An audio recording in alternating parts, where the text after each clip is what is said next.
Caros alunos e alunas, estamos no slide número 22, tratando sobre o tema relacionado à desistência voluntária, o arrependimento eficaz e também o arrependimento posterior. Vamos aos slides que tratam, o slide que trata desse contexto. A desistência voluntária e o arrependimento eficaz estão no artigo 15 do Código Penal. O que diz? O agente que voluntariamente desiste de prosseguir na execução ou impede que o resultado se produza, só responde pelos atos já praticados. Então, dentro do artigo de 15, nós temos tanto a conceituação da desistência voluntária quanto do arrependimento eficaz, porque eles têm as mesmas consequências. São consideradas pela doutrina como pontes de ouro, onde vai haver uma nova adequação típica. Mais na frente a gente entende melhor isso. Os requisitos para a desistência voluntária e o arrependimento eficaz.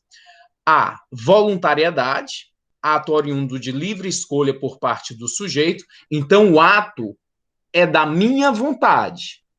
Diferentemente da tentativa, o arrependimento eficaz e a desistência voluntária são atos da minha vontade. Não tem nada que me impeça de prosseguir no crime até chegar à consumação. O que eu vou fazer é evitar o crime, a sua consumação. Eu tive a cogitação, eu tive os atos executórios, os atos preparatórios, cogitação, atos preparatórios, atos executórios. O que eu não vou ter é a consumação do crime. Eu não vou consumar esse crime, eu não vou finalizar a minha conduta, o que eu queria. Esse resultado ele não vai existir. Por quê? Porque foi um ato da minha vontade ter desistido voluntariamente ou ter me arrependido eficazmente em relação à produção do resultado, porque esse resultado não vai acontecer. São tentativas. Eu tentei o crime, mas esse crime não se consumou. É o que nós entendemos pela desistência voluntária e arrependimento eficaz. Eficácia, a linha B. A consumação deve ter sido evitada. Se você tentou evitar e não conseguiu, é ineficaz. Você não vai ter nenhum benefício legal em relação a isso. Porque há sim um benefício. Qual o benefício? Você só responder pelos atos até então praticados. Imagine a situação em que eu vou com arma de fogo e atiro em alguém. Não tem nada, ninguém que me impeça de dar o segundo disparo. Mas aquela pessoa suplica por sua vida, sou pai de família, não me mate, e eu vou atender a essa pessoa. Fazendo o quê? Desistindo de prosseguir no ato, no segundo disparo, que seria fatal. Eu tive uma desistência voluntária, nada me impediu, não tinha polícia, não tinha uma terceira pessoa, nada. Então, essa desistência, por um ato de vontade, mesmo pela súplica da pessoa, mas foi da minha vontade, porque eu poderia prosseguir, é considerada desistência voluntária. Eu já entrei nos atos executórios, disparo da arma de fogo, e fiz com que o resultado não ocorresse. Então, é necessário que a vítima não morra. Feito isso, qual crime eu vou responder? Pelos atos até então praticados. O que restou? Se a pessoa ficou lesionada, respondo por lesão corporal. Se não teve nenhuma lesão, mas eu efetivei disparos de arma de fogo, vou responder por disparos de armas de fogo em via pública. Mas o que eu não respondo é pelo que eu fiz, que foi uma tentativa de homicídio. Isso eu não respondo. Em detrimento do artigo 15, que faz com que haja uma nova adequação típica, ou seja, eu não respondo mais pelo que eu fiz, pela tentativa de homicídio, eu vou responder apenas pelos atos até então praticados, de acordo com o artigo 15 do texto legal. Desistência voluntária e arrependimento eficaz. Essas figuras também são chamadas de tentativa abandonada ou qualificada. São tentativas? São. São tentativas que foram abandonadas pelo sujeito, pelo autor. Por quê? Porque ele não quis mais. Ele não quis prosseguir no crime. Ele desistiu. Ele não conseguiu, não efetivou o resultado lesivo, que era anteriormente previsto a ele, que era o que ele queria com o crime. Mas há uma desistência por parte dele. Então, o sujeito responde apenas pelos atos até então praticados. Ocorrem quando o agente inicia a execução de um crime que pretende consumar. A intenção dele era consumar o ato, porém não faz por vontade própria. Não tem terceira pessoa. Não tem polícia, não tem ninguém. É uma vontade do sujeito de não mais prosseguir com o crime. Diferem da tentativa porque nela o sujeito não logra consumar o delito por circunstâncias alheias à vontade. É algo além da minha vontade. Eu dei os 15 disparos de arma de fogo, mas não acertou na vítima. Eu dei os 15, acertaram na vítima, mas a vítima foi para a UTI e sobreviveu. Tentativa de homicídio. Mas a desistência voluntária. Eu poderia prosseguir nos atos executórios, mas desisti. Não fui atrás de consumar o crime, de efetivar realmente o crime que era pretendido. Na tentativa, portanto, o autor quer, mas não pode. Ao passo que na desistência voluntária e no arrependimento eficaz, ele pode, mas não quer. A desistência voluntária, quando o agente começa a praticar os atos executórios, porém interrompe estes por sua própria vontade, não acarretando assim a consumação. Efeitos: o agente não responde na forma tentada, mas pelos atos já praticados. Eu vou desferir os disparos, desferir algum, vou responder pela tentativa. Se eu atirei e uma terceira pessoa veio, ou a pessoa não faleceu, mas foi para o hospital, ficou lá convalescendo, e a minha intenção era matá-la, responderei por tentativa de homicídio. Agora, peguei uma arma, fui até a pessoa, ela visualizou que eu estou com a arma, saquei a arma, não fiz absolutamente, botei a arma de volta, não tem crime. Pelo menos não de tentativa de homicídio, porque lá na aula que nós vimos sobre atos executórios, que é o que vai diferenciar entre atos preparatórios e executórios, é um ato idôneo e inequívoco para a prática do crime. Se eu não fizer o disparo, não engatilhar a arma, acionar o cão do revólver, não há crime. Eu posso responder por porte legal de arma, mas por tentativa de homicídio, não. Efetivei o disparo. Eu já estou no ato executório. Eu estou na tentativa do crime. O que vai ter que acontecer para existir a desistência voluntária e eu responder apenas pelos atos até então praticados? Eu tenho que disparar e depois no próximo disparo que eu posso efetivar, que eu tenho condições físicas de efetivar, não há nenhuma circunstância ali à minha vontade, esse disparo eu não vou fazer. Eu não vou dar o segundo disparo. Ou se eu dei o segundo, não vou dar o terceiro, não vou dar o tiro que sacramenta a morte da pessoa. Porque veio aqui na minha consciência a vontade de desistir, a vontade de não querer mais que o crime se produzisse. Ou porque eu pensei, eu vou gastar muito com advogado é muito caro, eu vou ter que ir para a delegacia, vou ficar preso, está numa pandemia, vou pegar uma doença. Então, alguma coisa veio à minha cabeça e, por minha vontade, eu não prossegui.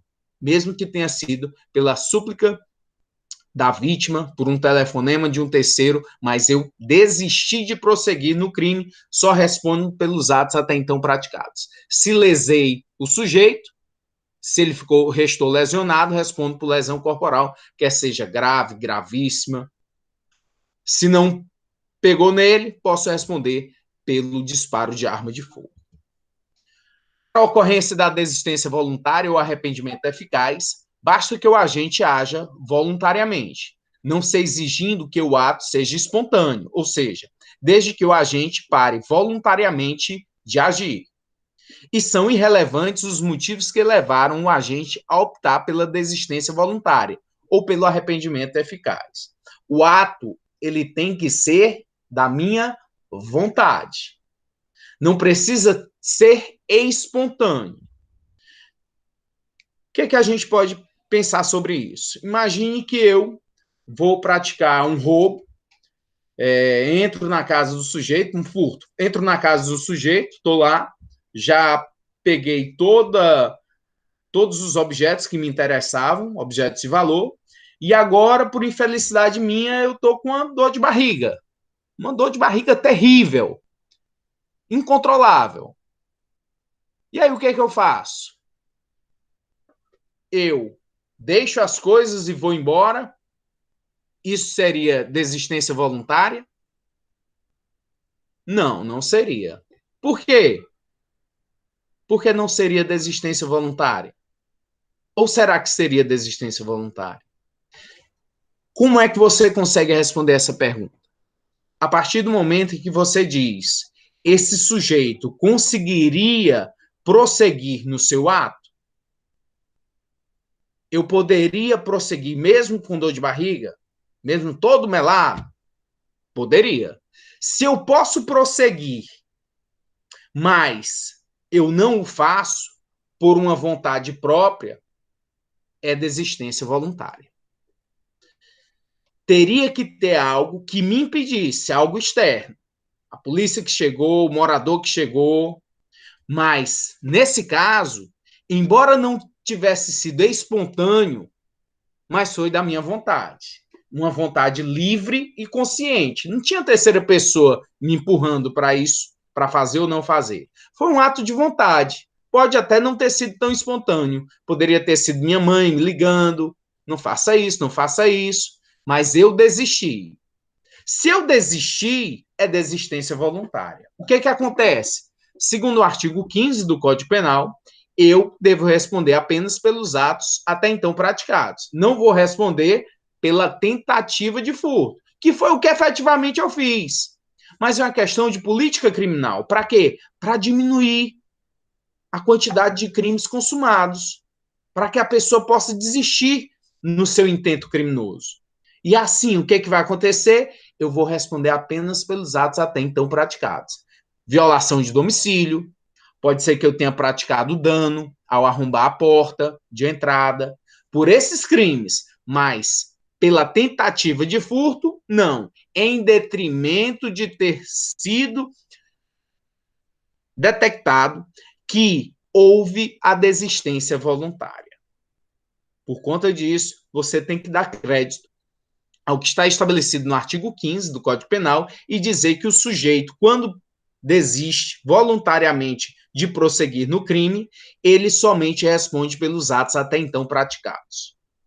Não vai responder pela tentativa de furto, que é o que realmente ele fez. O que ele fez? Tentou furtar, mas desistiu. Voluntariamente foi. Então, só responde pelos atos até então praticados, porque normativamente o artigo 15 do Código Penal assim prescreve. Você deve estar curioso para saber o que é arrependimento eficaz, já que a gente falou basicamente em desistência voluntária. O arrependimento eficaz é quando o agente, tendo exaurido todos os atos de execução, impede espontaneamente que ocorra a consumação. Ou seja, o sujeito fez o que tinha que fazer, praticou todos os atos executórios. Agora ele pode ficar de braços cruzados e esperar que o resultado ocorra. Só que ele vai fazer algo para impedir esse resultado. Ele tem que promover uma ação para impedir esse resultado. Exemplo, o sujeito ministrou veneno na comida de alguém. E agora? A pessoa já comeu, já inalou o veneno, já está com o veneno no seu corpo, basta esperar. Já a pessoa morre. Mas eu pego e tá aqui o antídoto. Tome o antídoto que eu botei veneno na sua comida, na sua bebida. E agora? Se a pessoa toma o antídoto e sobrevive, você tem o arrependimento eficaz. Arrependimento eficaz. A pessoa sobreviveu, arrependimento eficaz, vai responder apenas pelos atos até então praticados. Quais foram os atos até então praticados? Quais foram eles? Bom, se a pessoa ficou com alguma lesão intestinal, você responde por lesão corporal. Se não restou nada em relação à conduta tipificada na lei como crime, então não há nenhum crime ao sujeito responder. Ou seja, era necessário que o sujeito tivesse cometido algum resultado lesivo para configurar crime, como lesão corporal. Se não ocorreu, se a conduta dele, se o arrependimento dele foi tão eficaz que não trouxe qualquer sequela, não há crime. Não há crime algum. Agora, se você me pergunta, e se o sujeito disser assim, não vou tomar o antídoto, eu vou morrer para fazer você responder pelo crime, porque você é um assassino. Seu arrependimento não foi eficaz. A vítima não é obrigada a fazer algo para não morrer. Tomar um antídoto. Não é obrigada. Eu vou fazer uma cirurgia, porque se eu não fizer essa cirurgia, a lesão corporal que você provocou em mim, ela vai ser grave. Ela vai ter uma consequência de gravidade. A vítima não é obrigada. Não tem nenhum dispositivo na lei que obrigue a vítima a se submeter a uma intervenção cirúrgica, a tomar antídoto. Não. Você responde pelos atos que você praticou. Se não foi eficaz o seu arrependimento, você irá responder pelo crime. A título meramente acadêmico, pode ser que alguém conheça, seja parente, tenha algum relacionamento, seja amigo, seja vizinho, mas a título exclusivamente acadêmico. O caso é o da Roberta Carneiro, aqui de Fortaleza. O fato ocorreu em 1998. Roberta Carneiro e Marcelo Fontinelli eram casados, conviviam juntos, e um belo dia o Marcelo foi para uma festa lá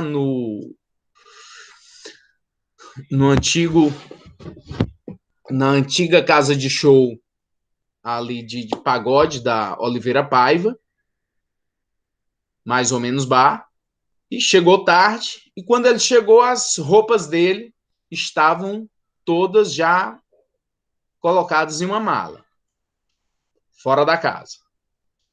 Ela não aguentava mais, a Roberta não aguentava mais o relacionamento e pediu para que ele fosse embora.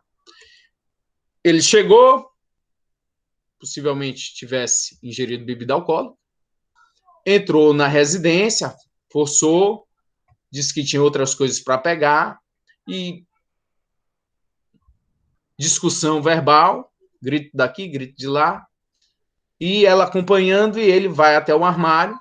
Nesse armário ele alcança uma arma e dá efetiva um disparo na cabeça da Roberta Carneiro. Em detrimento disso, ela cai ao solo, sangue por todo lado, e o Marcelo, ele pega ela pelos braços, desce 3 vãos de escada, pega o carro do sogro dele, leva a Roberta Carneiro até o hospital, IJF. Lá no IJF, ele pede, pelo amor de Deus, socorro, minha esposa levou um tiro, socorro, socorro, e disse que iria procurar uma vaga para estacionar. Até hoje ele procura esse estacionamento que ele não encontrou. Não encontrou nenhuma vaga para estacionar, está procurando esse estacionamento. Foi embora, fugiu. Consequência do ato do Marcelo. A Roberta Carneiro sobreviveu. Se ele não tivesse feito exatamente o que ele fez, ela teria falecido. O que configura o arrependimento eficaz. Tecnicamente, doutrinariamente, perfaz o que o Código Penal, no artigo 15, diz sobre o arrependimento eficaz. A questão é como você vai, como advogado de defesa, sustentar um arrependimento eficaz num caso como esse, mostrando o réu, o autor e a vítima lá no tribunal do júri. Olha, jurados, 7 pessoas comuns do povo que não têm necessidade nenhuma de ter conhecimento jurídico.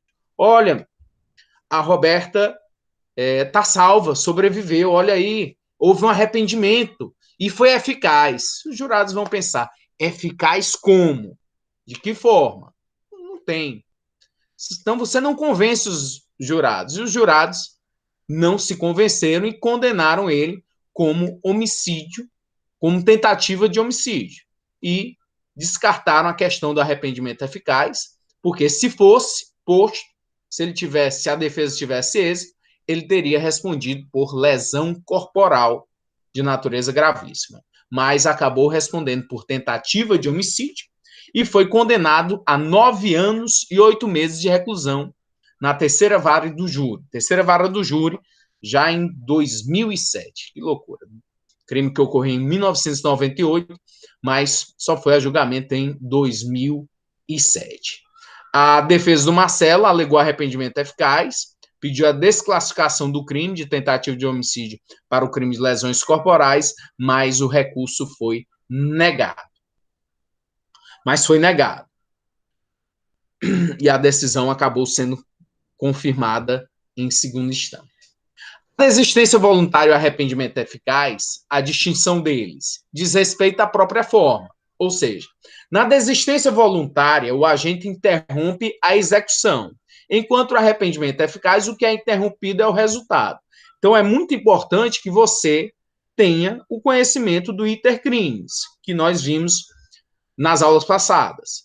Itercrimes, cogitação, atos preparatórios, atos executórios e a consumação. Cogitou, preparou, começou a executar. E aí você parou. Você está na desistência voluntária. Cogitou, preparou, executou e fez tudo que tinha a seu dispor para que o crime ocorresse. E aí você tem que agora praticar um ato para fazer com que o crime ele não se consume. Não haja a consumação dele. Você está no arrependimento eficaz, porque você interrompeu o resultado. Quando você interrompe o resultado que você fez tudo para que ele ocorresse, você está no arrependimento eficaz. E tem que ter eficácia para você responder apenas pelos atos até então praticados. A natureza jurídica da tentativa abandonada. Tentativa abandonada é como se fala em relação à desistência voluntária e o arrependimento eficaz. São tentativas abandonadas. A tentativa abandonada provoca uma exclusão de adequação típica, fazendo com que os autores respondam pelos atos até então praticados. Alguns autores entendem que essa expressão foi dada devido à exclusão de punibilidade, ditada por motivos de política criminal. O que é adequação típica? Lá na aula de tipicidade. Quando você pratica um fato, e esse fato tem que ter adequação típica, tem que se adequar ao tipo penal. Artigo 121 do Código Penal. Você tem um fato, sujeito atirou, matou outro. Tem que fazer a adequação típica. Esse fato de alguém atirar e matar alguém se adequa tipicamente ao artigo 121 do Código Penal.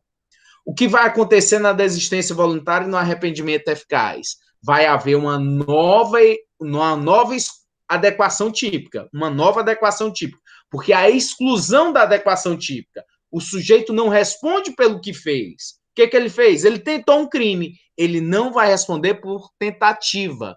A tentativa desse crime, ele não será punido por ela. O que ele será punido? pelos atos até então praticados. Causa, então, uma nova adequação típica. Exclui a tipicidade, eu atirei no sujeito, ele está para morrer, basta eu dar o segundo tiro, mas eu vou lá, vou desistir, deixo ele vivo e vou embora. Eu desisti do crime, poderia ter prosseguido, poderia ter dado outro disparo na cabeça dele, mas desisti do crime por uma circunstância da minha vontade. Então, não vou responder por tentativa de homicídio. Vou responder por lesão corporal, porque eu lesionei ele. Há, então, uma nova adequação típica.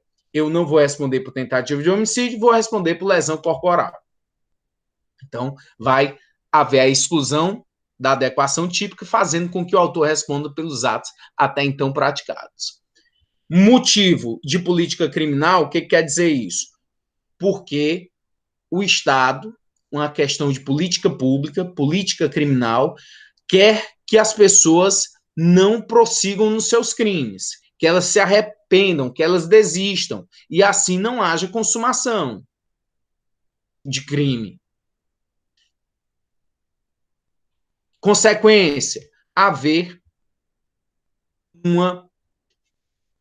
menos crimes consumados e que as pessoas acabem respondendo por condutas menos graves em detrimento desse benefício da lei. Vamos lá para o arrependimento posterior.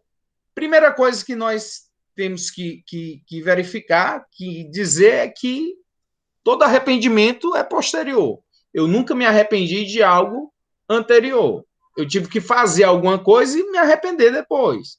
É um pleonasmo. Todo arrependimento é posterior. Claro.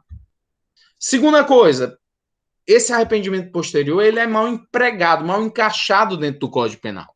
Ele deveria estar em relação às penas, aplicação da pena. Porque aqui não está mais sobre a teoria do crime, não está mais em intercrimes. O crime já ocorreu, já está consumado. O que vai acontecer é ter uma diminuição da pena em relação a quem cometeu o crime, que está de acordo com o artigo 16 do Código Penal. Vamos entender aqui. Artigo 16. Nos crimes, qualquer crime, nos crimes cometidos sem violência ou grave ameaça à pessoa, reparado o dano ou restituída a coisa, até o recebimento da denúncia ou da queixa, por ato voluntário do agente, a pena será reduzida de 1 a 2/3. Então, você imagina crime como o furto de uma bicicleta. O sujeito parou, estacionou sua bicicleta na panificadora e agora ele foi comprar o pão. Quando voltou, não tinha mais a bicicleta. Furtaram a bicicleta. Um crime praticado sem violência, um crime praticado sem ameaça, sem grave ameaça. E o sujeito, depois de uns 3 dias sem a bicicleta, alguém, bate lá a porta dele. É a mãe do sujeito com ele lá, dizendo: meu amigo, tá aqui a bicicleta, meu filho se arrependeu e estamos restituindo a bicicleta. Tá aqui, tá intacta. O traficante de drogas que ele entregou a sua bicicleta lá, devolveu aqui pra gente. Eu fui lá e tirei do traficante, tá aqui sua bicicleta de volta.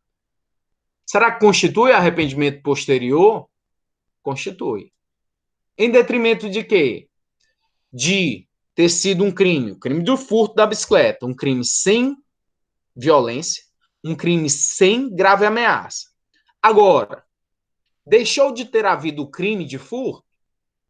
Não, não deixou. É o mesmo crime, crime de furto. Artigo 155 do Código Penal. O sujeito responde pelo furto. Bom, e esse arrependimento é posterior? Não serve para não haver o crime? Não, não serve. O que ele serve? Serve como um privilégio da pena, para ter a diminuição dessa pena, enquanto a pena é reduzida entre 1 a 2/3. Serve só para isso, para diminuição da pena, para um privilégio em relação a essa pena. Quando o crime não é cometido com grave ameaça ou violência, quando o dano é reparado integralmente, ou a coisa é restituída integralmente, e tem que ser antes do processo crime, antes de iniciar o processo. Não pode já estar em andamento o processo, que aí é questão apenas de atenuação da pena, e não dessa diminuição, essa redução de 1 a 2 terços que o juiz é obrigado a dar ao sujeito quando dá sentença penal condenatória. O juiz é obrigado a dar essa diminuição da pena entre 1 a 2 terços quando ele verificar que foi um crime que teve o arrependimento posterior. Tecnicamente, o arrependimento posterior é uma expressão jurídica, arrependimento posterior, embora seja um pleonasmo para qualquer outra pessoa, mas os juristas, no meio jurídico, é uma expressão válida. Arrependimento posterior é uma expressão tecnicamente jurídica. Então, ela vale. Até antes do processo, arrependimento posterior, o juiz é obrigado a dar essa redução da pena entre 1 a 2 terços.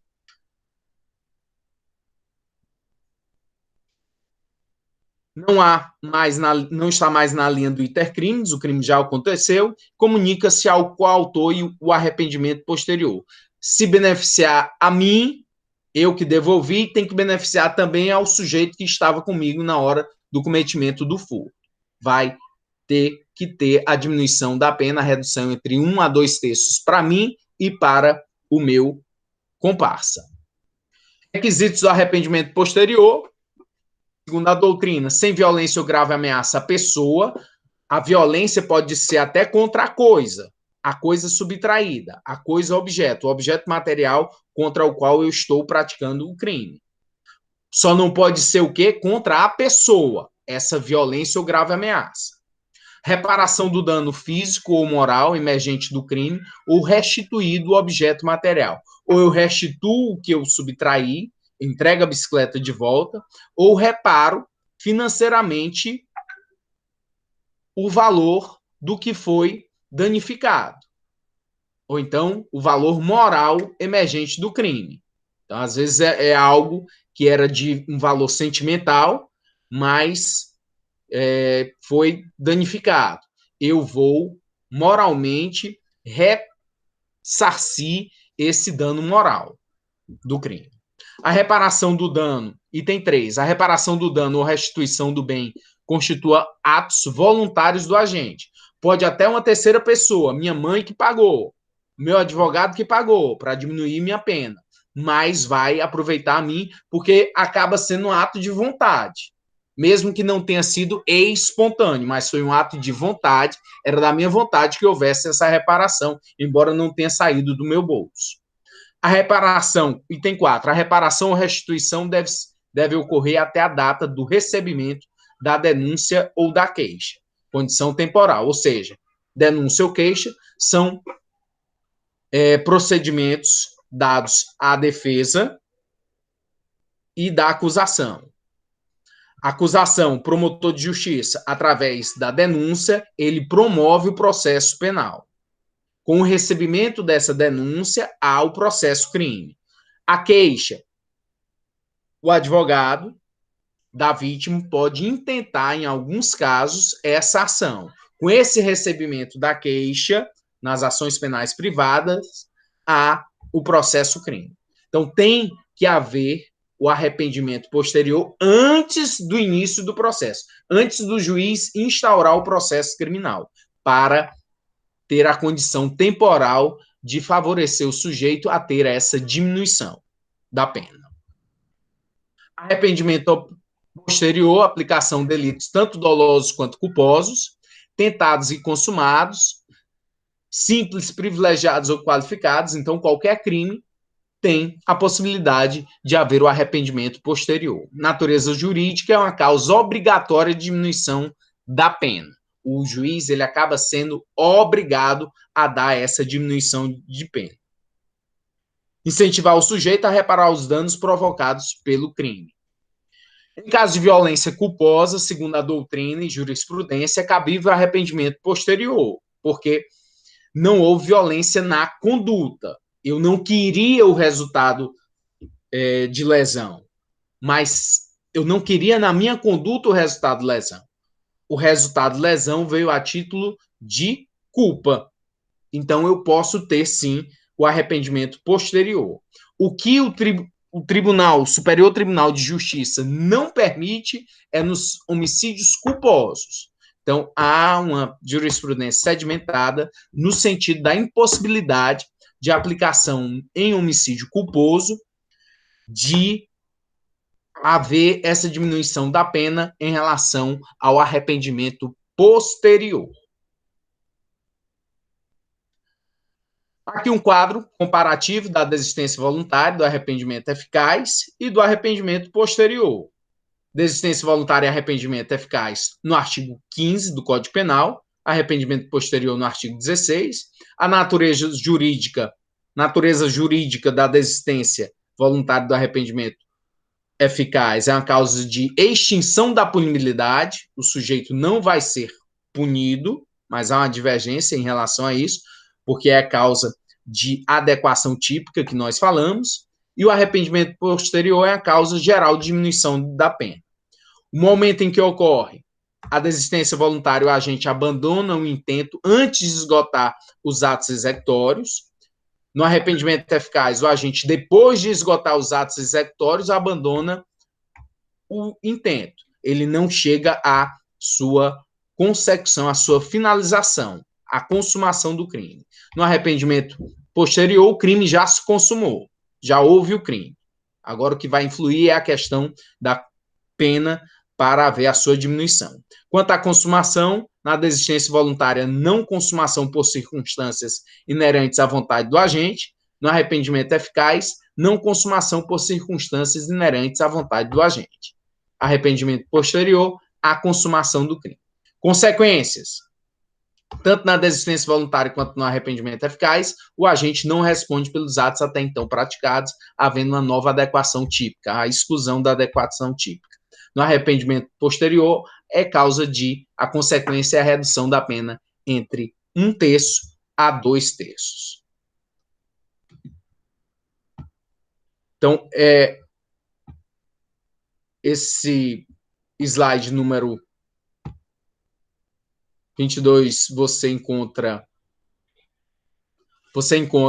no Unifor online, material didático, nota de aula, dá para acompanhar. E vamos até o próximo vídeo, ok? Muito obrigado.